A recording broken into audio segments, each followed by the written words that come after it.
When you're dealing with nanotechnology, a lot of really strange things all of a sudden seem possible or even natural. For the time being, we're trying to avoid calling it invisibility. In the future, I think we can envision a type of product that you could legitimately call invisibility, but I think you're going to see that there are certain distortions in the light that make it roughly visible, so we're calling it cloaking right now. Visible light, the wavelength of visible light is on the order of nanometers.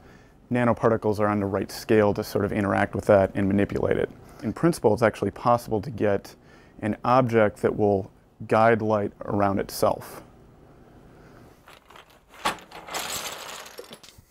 The sphere is this sort of easiest shape to do. Right now we can only cloak convex shapes, and that has to do with the sharp angles. So things like spheres and even cylinders, for the most part, we can do a pretty good job with. Squares, we can do it halfway decent job with, and then when we get to things like triangles where they have the more acute angles, that's where it sort of bends the light in a problematic way.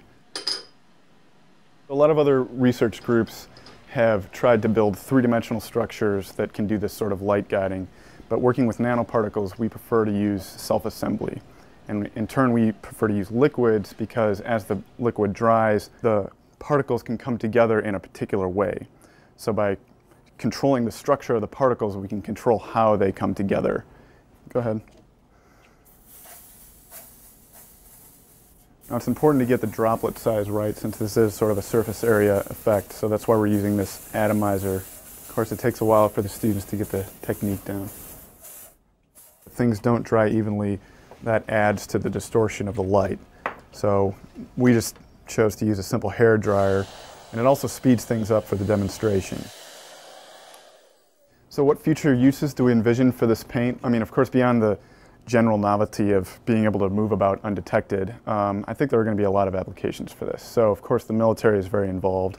Invisible buildings and invisible vehicles. We provide new ideas, and it's society that decides, how new technologies will be used. Because, of course, we envision this being used on the skin. We want everything to be safe. If this stuff gets onto the wrong hands, reverse engineered by people who wish to do harm. I mean, it sounds like a movie or something, but that's the kind of thing I think that keeps me up at night a little bit.